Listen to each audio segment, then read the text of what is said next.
और सर्जरी का मतलब है यहाँ पे जो डॉगी है उसकी जो ट्रीटमेंट की गई है उसके विषय में। जैसे कि यहाँ पे लिखा हुआ है चैप्टर के स्टार्टिंग में ही, Tricky a small dog is pampered and overfed by his rich mistress, he falls seriously ill and his mistress consult a veterinary surgeon, does he perform an operation, does the dog recover. तो यहाँ पे जैसे कि बताया गया है, tricky एक small dog है और बहुत पैम्पर्ड है, यानी कि जो उसकी मालकिन है उसको बहुत पैम्पर्ड रखती है, क्योंकि उसकी मालकिन बहुत रिच है और उसके पास अपना कोई नहीं है, तो वो अपने डॉग से बहुत इमोशनली कनेक्टेड है। लेकिन उसके इतना इमोशनली कनेक्टेड होने से वो डॉग बीमार पड़ जाता है, क्योंकि वो उसको ओवर फीडिंग करा देती है, यानी कि जो भी उस डॉगी को पसंद होता है वो खिलाती रहती है। तो इसमें बेसिकली इस स्टोरी का मतलब ये है कि कभी भी आपको अपने इमोशंस को अपने ऊपर हावी नहीं होने देना चाहिए, क्योंकि यहाँ पे जो इसका जो डॉक्टर है वो उसको जो मिस्ट्रेस होती है उसको यही बोलता है कि आप अपने डॉगी का जो ईटिंग जो डाइट है उसकी थोड़ी सी कंट्रोल करिए, लेकिन वो मिस्ट्रेस ज़्यादा इस बात को सीरियसली नहीं लेती है। तो इसी पर्पज़ में ये पूरी स्टोरी है। अब हम यहाँ से स्टार्ट करते हैं। I was really worried about tricky this time. अब यहाँ पे जो डॉक्टर है वो इस बात को कह रहा है, I was really worried about tricky this time, I had pulled up my car. Pulled up का मतलब होता है स्टॉप करना, लाइक कोई भी व्हीकल होता है, अगर वो कहीं से जा रहा है, पुल्ड अप लिखा हुआ है, pulled up is a phrase, तो उसका मतलब है स्टॉप करना। My car when I Shaw him in the street with his mistress. अब यहाँ पे जो हिम है ये डॉगी के लिए यहाँ पे लिखा गया है। And I was shocked at his appearance, he had become hugely fat. यानी कि डॉक्टर बोल रहा है कि मैं ये देख के बहुत चकित हो गया था कि वो जो डॉगी है वो बहुत ही ज़्यादा फैट हो गया था, like a bloated sausage with a leg at each corner. His eyes bloodshot and Remy started straight ahead and his tongue lolled from his jaw। यानी कि वो यहाँ पे सारे एग्जेक्टिव यूज़ कर रहा है कि वो जो डॉगी था वो किस कंडीशन में पहुँच गया था बिकॉज ऑफ ओवर फीडिंग। ठीक है, फिर यहाँ पे लिखा है Mrs Pumphrey has turn to explain. Mrs Pumphrey is the name of the owner of doggy. तो वो बोलते हैं ही वॉज सो लिस्टलेस। अब यहाँ पे जो ऑनर है वो डॉगी के बारे में बता रही कि ये बहुत ही ज़्यादा लिस्टलेस हो गया, यानी कि बिल्कुल ही सुस्त हो गया। इसकी हिंदी की जो मीनिंग होती है इसका मतलब होता है सुस्त होना। When someone is not excited to do anything. Mr Herriot, he seem to have no energy, I thought he must be suffering from malnutrition. Malnutrition का मतलब होता है when someone is not feeling healthy, और उसको जैसे कुपोषण इसकी हिंदी का वर्ड होता है। तो यहाँ पे वो बोल रही है कि मेरा जो डॉग है वो बहुत ज़्यादा सुस्त हो गया है, वो ठीक से काम नहीं कर पा रहा है। So I have giving him some little extras between meals to build him up some malts and cold liver oil and bowl of Horlicks at night to make him sleep. तो यहाँ पे इसकी जो मिस्ट्रेस है वो बोल रही है कि मैंने इसको क्या क्या खिलाया है, बट फिर भी इसको कुछ ज़्यादा फ़र्क नहीं पड़ा है। And did you cut down on sweet things as I told you. तो यहाँ पे डॉक्टर बोलता है कि क्या आपने कट डाउन की उसकी जो डाइट थी, जो मैंने आपको बोला था कि उसकी डाइट में से आपको कट डाउन करना है स्वीट थिंग्स को, यानी कि जो मीठे को कम करना है। तो ये बोलती है जो उसकी मिस्टेक होती है, oh I did for a bit but he seem to be so weak, I had to relent, he does love cream cakes chocolate, so I can not bear refuse him.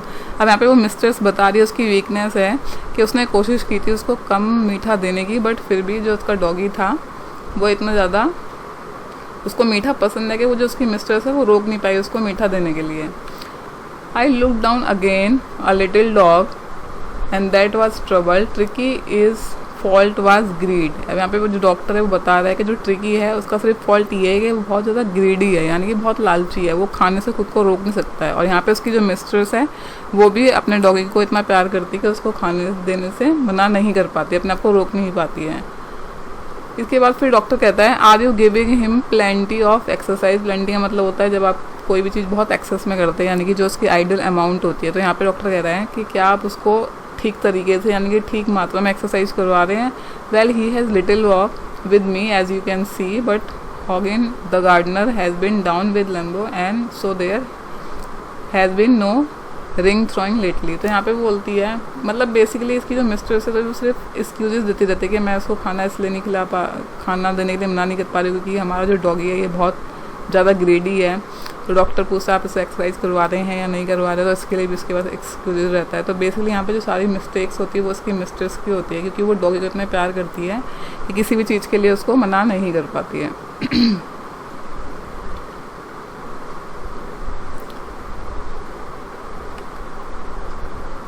इसके बाद है next, I try to sound severe, now I really mean this, if you don't cut his food right now give him more exercise as he is going to really ill, you must harden your heart and keep him on very strict diet। अब यहाँ पे doctor खुल के बोल रहा है कि अगर आप इसको ऐसे ही रखेंगे तो ये बीमार पड़ जाएगा, और आपको अपना जो हार्ट है थोड़ा मजबूत करना है, यानी कि हार्डन करना है आपको अपना हार्ट, और keep him on a very strict diet, यानी कि इसकी जो डाइट है उसको बहुत ही आपको स्ट्रिक्ट करना है, अदरवाइज ये जो आपका डॉगी है और भी ज़्यादा बीमार पड़ जाएगा। Mister Pumphrey wrung her hands, oh I will Mr. Harriet, Mr. Harriet is the name of the veterinary doctor जो उसके डॉगी को ठीक करता है बाद में। I am sure you are right but it is so difficult, so very difficult. She set off head down along the road as if determined to put the new regime into practice immediately. यहाँ पे वो बोल रहा है doctor के ठीक है, फिर भी जो उसकी मिस्टेक्स थी थोड़ा एग्री हो जाती है, बट फिर भी वो इतना ज़्यादा एग्री नहीं हो पाती है। उसके बाद वो बोलता है I watch their progress with growing concern, Tricky was tottering along in this tweeded coat, he had a whole wardrobe of this coat for the cold weather and the raincoat for the bad days. He struggled on tuppence in his harness. I thought it would not be long before I heard from Mrs. Pemfrey. फिर इसके यहाँ पे doctor बोलता है I expected call came with in few days. अब यहाँ पे doctor बता रहा है कि जो उसको एक्सपेक्टेड था कि इसकी मिस्ट्रेस इनको कॉल करेगी क्योंकि उनका डॉगी इतना इल हो चुका था, वो कॉल थोड़े दिन में उनके पास आ जाती है। तो वो मिस्ट्रेस उनको बताती हैं कि tricky would eat nothing, refuse even his favourite dishes. अब यहाँ पे वो जो है सारी की सारी जो घटनाक्रम है उसका विवरण दे रही है डॉक्टर को कि अब जो ट्रिकी है वो कुछ भी नहीं खा रहा है। He had bouts and vomiting, he spend all his time lying on a रग पेंटिंग का मतलब होता है हाफता। अब यहाँ पे वो बता रही कि वो कुछ भी नहीं खा रहा है, वॉमिटिंग कर रहा है और सिर्फ फर्श पे लेटा रहता है और वॉक के लिए भी नहीं जाता है। I had made my plans in advance, the only way was to get Tricky out of the house for a period. I suggested that he has to be hospitalize for about fortnight का मतलब होता है for at least 15 days, it means half of month. तो यहाँ पे doctor बता रहा है कि मैंने अपना पूरा वो डिसाइड कर लिया था कि मैं ट्रिकी को कैसे ठीक करूँ। सबसे पहले मुझे ट्रिकी को उसके घर से बाहर निकालना है, यानी कि जो उसकी मिस्ट्रेस है उसके पास से उसको थोड़ा दूर रखना है, क्योंकि उसकी मिस्ट्रेस को इतना प्यार करती है, कुछ भी डिसिप्लिन नहीं कर पाती हैं। तो सबसे पहले उनका काम था कि उस डॉग को वहाँ से बाहर निकालना। But I took firm line, Tricky was very ill, this was the only way to save him, in fact I thought it best to take him without delay. तो यहाँ पे जो मिस्ट्रेस होती है वो पहले एग्री नहीं करती, बट फिर उनका जो डॉक्टर होता है उनको बताता है कि यही सिर्फ एक आखिरी रास्ता है ट्रिकी को ठीक करने का, अदरवाइज वो ठीक नहीं हो पाएगा। The entire staff was lost and made rust in out bringing his day bed, his night bed, favourite cushion, toys, rubber ring, breakfast bowl. मैं यहाँ पे इन सारी चीज़ों का विवरण यानी एक्सप्लेन करा हुआ है कि जब वो ट्रिकी हॉस्पिटल जा रहा होता है तो जो उसकी मिस्ट्रेस होती है वो अपने सारे नौकरों को जिसका सामान होता है उसको लाने के लिए बोल देती है, यानी कि उसका जो फेवरेट कुजिन हो गया, टॉयज़ हो गए, रबर रिंग हो गई, जो उसके साथ हॉस्पिटल में जाएंगे ताकि वो बिल्कुल पैम्पर्ड रहे वहाँ पे भी। Out on the road I glance down at the pathetic little animal gasping on the seat by my side, I patted the head and Tricky made a brave effort to wag his tail. Wag का मतलब होता है हिलाना, glans का मतलब होता है देखना। तो यहाँ पे डॉक्टर बता रहा है कि जब वो अपनी कार में उसको ट्रिकी को लेके जा रहा था तो वो पीछे देखता है कि जो उसकी जो ऑनर होती है और जो उनकी मेड होती है वो सबके सब बहुत ही दुखी होते हैं, लेकिन फिर मैं ट्रिकी को देखता हूँ जो साइड में बैठा होता है सीट पे और वो हाँफ रहा होता है, बट फिर भी क्योंकि ट्रिकी के सिर पे वो हाथ रखता है तो वो अपनी पूँछ ला के सहमति देता है। नेक्स्ट आता है at the surgery. Surgery is the place where doctor treat the animal, यानी कि ये क्लिनिक है basically.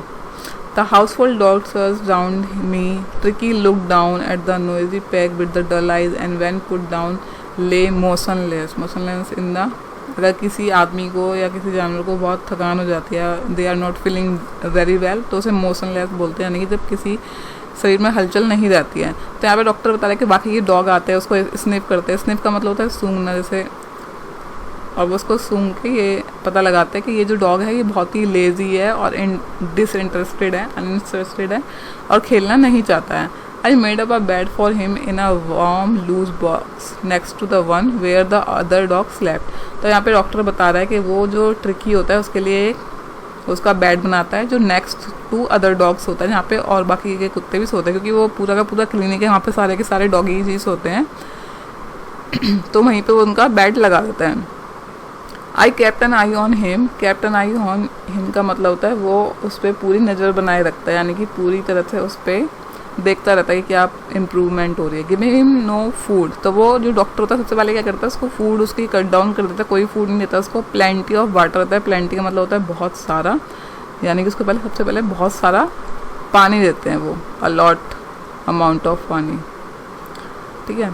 Eight the end of the second day he started to show some interest in his surrounding. Surrounding का मतलब होता है आसपास, यानी कि जो डॉगी होता है वो थोड़ा सा फील करता है, बेटर फील करता है, तो वो अपनी आसपास की चीज़ों को ध्यान देने लग जाता है।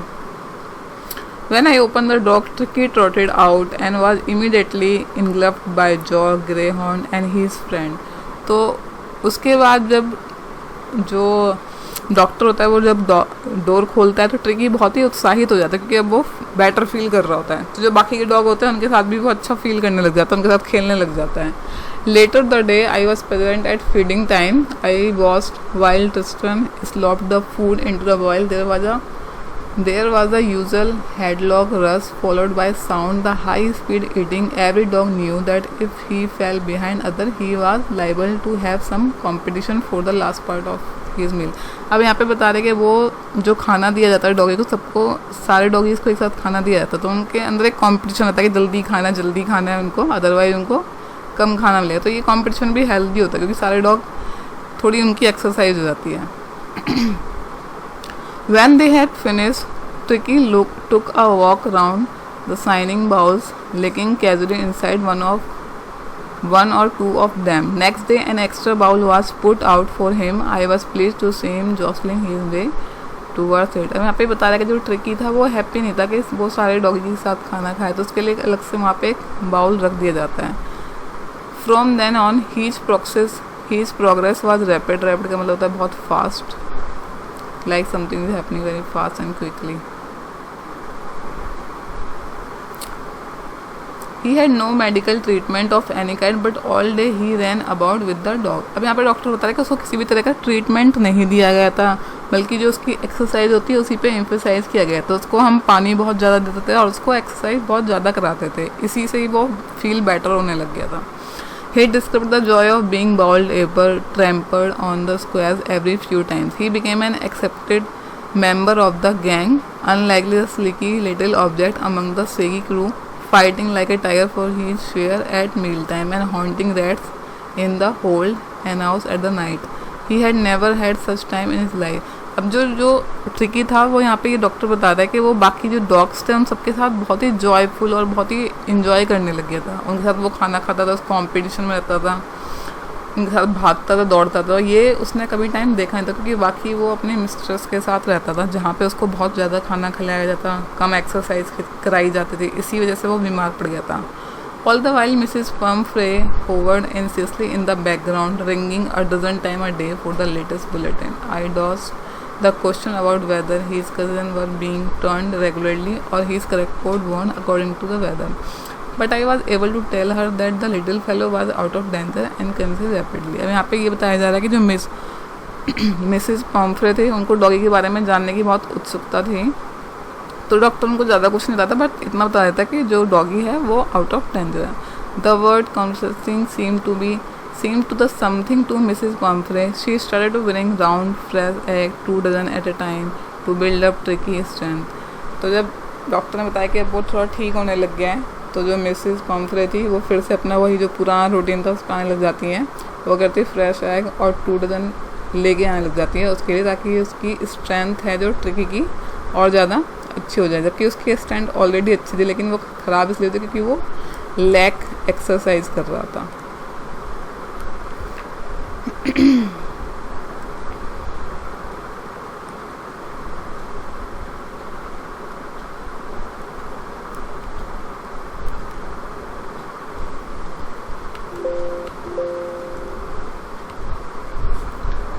I was enriched Turkey blood. Lunch became a ceremonial occasion with 2 glasses of wine before and several during meal.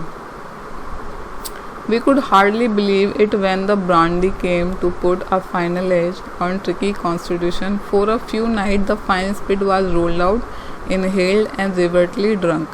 There were days of deep content, starting well with the extra egg in the morning, improved the sustained by the midday wine, and finishing luxuries round the fire with the brandy.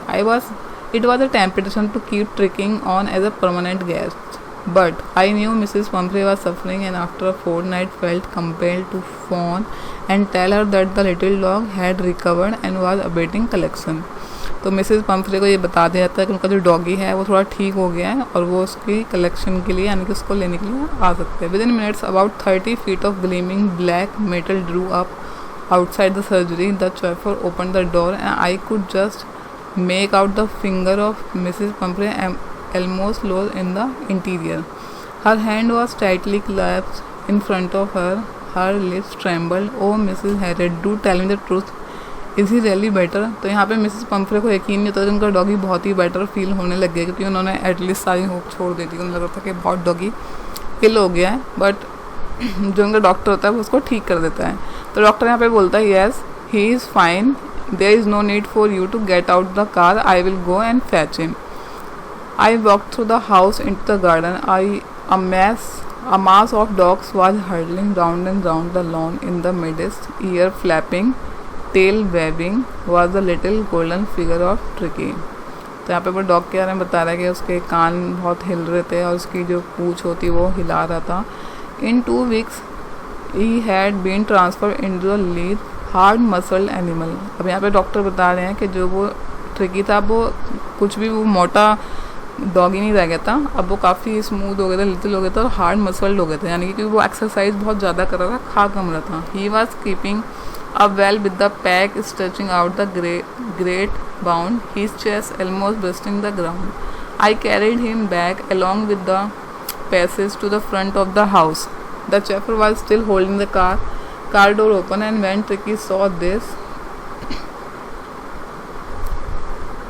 mistress, he took off from my arm in a tremendous leap and sailed into Mrs. Pumphrey's lap. यहाँ पे doctor बता रहा है कि जो tricky होता है वो अपनी मिस्ट्रेस को देख के बहुत खुश हो जाता है और उनके एकदम गोद में उछल के चला जाता है। She gave a startled oh and then had to defend herself as he swarmed over her, licking her face and barking. अब यहाँ पे जो ट्रिकी होता है वो बहुत काफ़ी खुश हो जाता है अपनी मिस्ट्रेस को काफ़ी टाइम के बाद देखें, तो वो उनको लिक करने लग जाता है, बार्किंग करने लग जाता है। During the excitement I help the chauffeur to bring out the bats, toys, cushion, coats and bowl, none of which had been use. तो यहाँ पे जो डॉक्टर बता रहा है कि जो चेफर होता है उसमें वो सारा सामान रख देता है जो ट्रिकी के लिए पहले आता है, जैसे कुजन आता है, कोट्स आता है, बॉल, क्योंकि उसमें से कुछ भी यूज़ नहीं किया जाता है। वो ट्रिकी को सिर्फ सिंपल ट्रिक से ही ठीक कर देता है, वो है उसको बहुत सारा पानी पिला के, बहुत सारी एक्सरसाइज पिला के और जो उसकी डाइट होती है उसको कम करके, रेगुलर करके।